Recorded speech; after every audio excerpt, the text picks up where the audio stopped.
No judaísmo, Jesus não é reconhecido como Messias porque a sua vida não correspondeu às expectativas messiânicas. O Messias, segundo a tradição judaica, seria um líder humano descendente de Davi que restauraria o reino de Israel, traria justiça e paz ao mundo e reconstruiria o templo em Jerusalém. Como Jesus foi executado pelos romanos e nenhuma dessas transformações aconteceu, os judeus concluíram que ele não poderia ser o Messias prometido. O mundo continua cheio de guerras, injustiças e idolatria, o que para eles é a prova de que o Messias ainda não veio. Outro ponto decisivo é o conceito de divindade. Para o judaísmo, Deus é absolutamente um, indivisível e sem forma humana. A ideia cristã de que o Messias é o próprio Deus encarnado é vista como incompatível com o monoteísmo judaico. É importante dizer ainda que parte da tradição rabínica, ao longo da história, classificou Jesus como um falso Messias, um enganador e até um apóstata, alguém que teria deturpado a lei e levado o povo ao erro.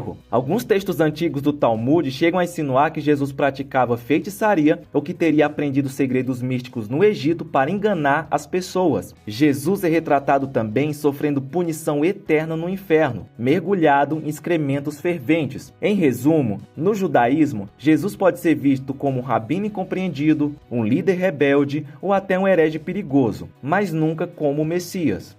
Muita gente acha que os mormons creem exatamente como os cristãos tradicionais. Afinal, o nome da religião é Igreja de Jesus Cristo dos Santos dos Últimos Dias. Parece bem cristão, não é? Mas a verdade é que o Jesus dos mormons é completamente diferente daquele apresentado pela Bíblia e pela fé cristã histórica. De acordo com os próprios ensinos mormons, Jesus não é o Deus eterno e autoexistente que sempre foi Deus. Ele foi literalmente gerado como um filho espiritual de Deus Pai e de uma mãe celestial, antes da criação do mundo. Em outras palavras, Jesus teve um começo. Ele foi o primeiro entre inúmeros filhos espirituais e entre esses filhos estava também Lúcifer. Ou seja, Jesus e Satanás são irmãos. Antes da criação da Terra, Deus Pai convocou todos esses filhos espirituais e apresentou um plano de salvação. Lúcifer propôs um plano baseado na obediência forçada, enquanto Jesus apresentou outro plano, oferecendo-se para vir ao mundo, obedecer e redimir a humanidade, preservando o livre-arbítrio.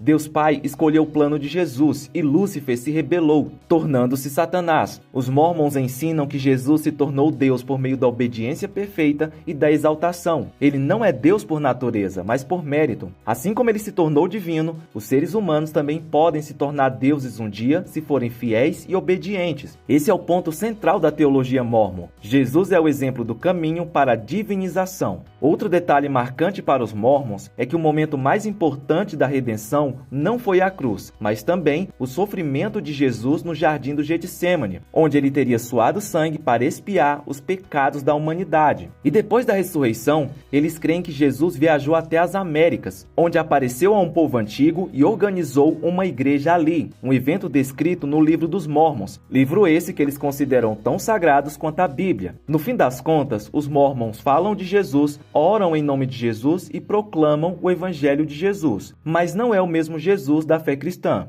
Agora, quando o assunto é Jesus dentro do budismo, a situação é diferente de qualquer outra religião ocidental. Isso porque o budismo surgiu tempos antes de Cristo no Oriente. Só depois de muitos séculos, com a chegada dos missionários à Ásia, os budistas começaram a formar opiniões sobre Jesus, e elas variam bastante. No budismo, Jesus não morreu para perdoar pecados, até porque, para eles, pecado não é uma ofensa contra Deus. Pecado no sentido cristão não existe. O que existe é a ignorância, apego e aversão, que são as causas do sofrimento humano. Essa ignorância é justamente o que prende o ser humano ao ciclo de reencarnações, fazendo-o nascer repetidas vezes até alcançar a iluminação. A visão mais comum é a de que Jesus foi um grande mestre espiritual, um homem iluminado que viveu valores muito semelhantes aos ensinamentos do próprio Buda, como compaixão, humildade e desapego ao materialismo. Muitos o descrevem como alguém que alcançou um alto nível espiritual, mas escolheu encarnar na Terra para ajudar os outros a evoluir. Interessante? Sim. mas não se engane. Por mais elogiosa que pareça essa visão, ela não reconhece Jesus como Deus nem como Salvador. Como o budismo não crê em um Deus pessoal criador, Jesus também não pode ser filho de Deus. Ou seja, o budismo respeita Jesus, mas o coloca na mesma prateleira de outros líderes espirituais, como Buda, Gandhi ou Confúcio. Ele é visto como exemplo moral, mas não como Senhor único e absoluto. Para ele, Jesus mostrou um caminho entre muitos, mas ele não é o caminho.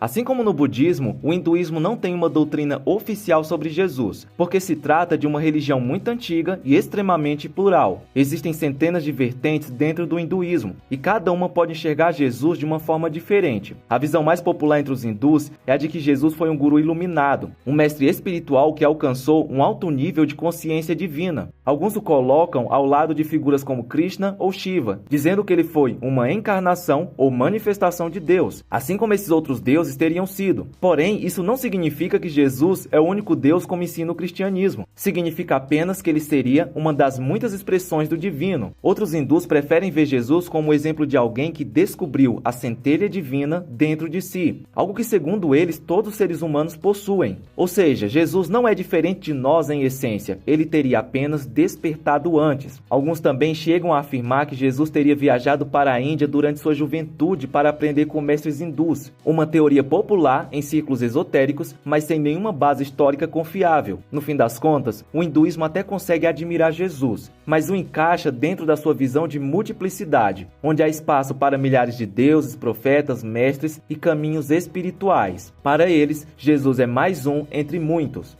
No Islã, Jesus é chamado de Isa e é reconhecido como um dos maiores profetas enviados por Deus. Acredita-se que ele nasceu de uma virgem chamada Maryam por um milagre direto da vontade divina. O Alcorão descreve Maria sozinha, em aflição, debaixo de uma tamareira, onde dá luz sem auxílio humano. Logo após nascer, o menino Jesus fala ainda no berço, declarando-se servo e profeta de Deus, um sinal precoce da sua missão. O Alcorão atribui a Jesus diversos milagres, inclusive alguns que não estão no Novo Testamento. Um deles descreve Jesus, ainda menino, moldando um pássaro de barro, soprando sobre ele e dando-lhe vida com a permissão de Deus. Esse episódio, ausente nos evangelhos bíblicos, tem origem em um evangelho apócrifo cristão antigo que o Islã incorpora como testemunho da autoridade profética de Isa. A diferença central é que tais milagres são sempre apresentados como atos concedidos por Deus, e não como expressões de divindade pessoal de Jesus. Quanto à natureza de Jesus, o Islã afirma com clareza que ele não é Deus, não é filho de Deus e não compartilha da essência divina. Deus, Alá, é absolutamente único, indivisível e transcendente, e por isso jamais se encarnaria ou assumiria forma humana. A ideia de divindade atribuída a Jesus é vista como uma interpretação equivocada surgida posteriormente. Assim, Isa é entendido como um mensageiro exemplar, mas inteiramente humano. Em relação ao fim da vida de Jesus, o Islã ensina que ele não foi crucificado. De acordo com o Alcorão, Deus teria protegido seu profeta, elevando-o vivo aos céus, enquanto outra pessoa foi feita semelhante a ele e colocada na cruz. Esse entendimento mantém Jesus intocado pela morte violenta, preservando sua honra diante da humanidade. Segundo os textos islâmicos, ele retornará como servo obediente a Deus, confirmará a verdadeira fé, o Islã, e viverá na terra por um tempo determinado antes de morrer como homem comum. Ou seja, mesmo exaltado entre os profetas, Jesus permanece sempre sendo um homem.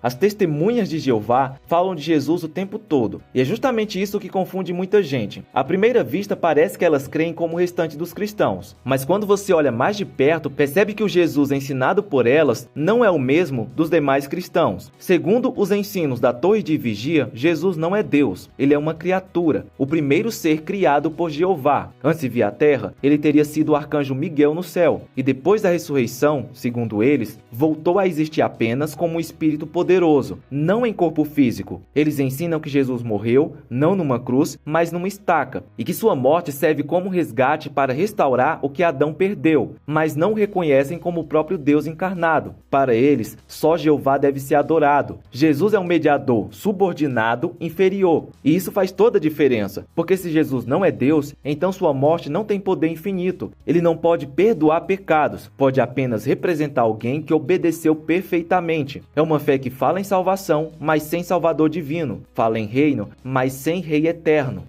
A nova era é uma mistura curiosa de crenças antigas com espiritualidade moderna. É aquele tipo de pensamento que você encontra em redes sociais e em livros de autoajuda espiritual. O universo conspira, tudo é energia, Deus está dentro de você. Dentro dessa visão, Jesus também tem espaço, mas não o Jesus da Bíblia. O Jesus da nova era é outro. É um Jesus energético, místico, universal, moldado para caber em qualquer religião e não ofender ninguém. Para quem segue essa linha, Jesus não é o Filho de Deus, ele é um mestre evoluído, um ser que alcançou um nível espiritual elevadíssimo e veio ensinar o resto da humanidade a fazer o mesmo. Eles dizem que todos nós temos dentro de nós o chamado Cristo interior e que a missão de Jesus foi apenas mostrar como despertá-lo. Ou seja, Jesus não é o Salvador, ele é o exemplo do que você também pode se tornar. Outros ainda afirmam que Jesus teria adquirido seus poderes viajando pela Índia e pelo Tibete, estudando meditação e reencarnação com mestres espirituais orientais. Há quem diga que ele dominava energias cósmicas, que era médium ou que falava com seres de outras dimensões. Independentemente das diversas visões, o Jesus da nova era é aquele que agrada a todos. Um Jesus que não confronta, não exige arrependimento e jamais diz, nega-te a ti mesmo. Um Jesus que sorri para todos, mas nunca fala sobre juízo. Um Cristo moldado à imagem do homem moderno.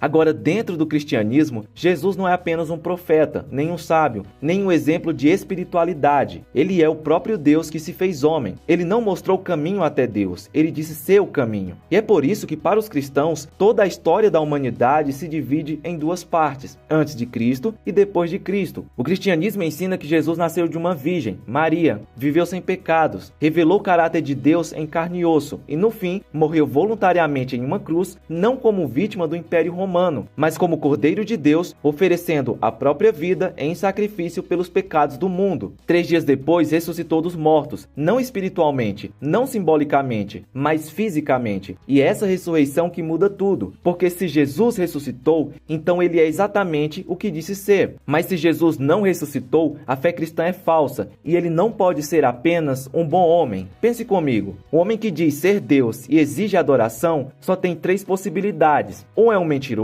ou um louco, ou realmente é o Senhor. E é aqui que o cristianismo se separa de todas as outras crenças. Ele afirma que Jesus não apenas falou a verdade, ele é a própria verdade personificada. Foi por isso que Jesus perguntou aos discípulos: e vocês, quem dizem que eu sou? Pedro respondeu com as palavras que resumem toda a fé cristã: tu és o Cristo, o Filho do Deus vivo. Essa é a essência do cristianismo. Não se trata de um sistema, nem de uma religião tentando alcançar o divino. É Deus vindo até nós. Os cristãos não seguem um mestre morto, mas um rei vivo. Jesus não está em um túmulo, ele está em um trono. E segundo a Bíblia, um dia todos verão o que os cristãos já creem de todo o coração. Jesus Cristo é o Senhor, ontem, hoje e para sempre.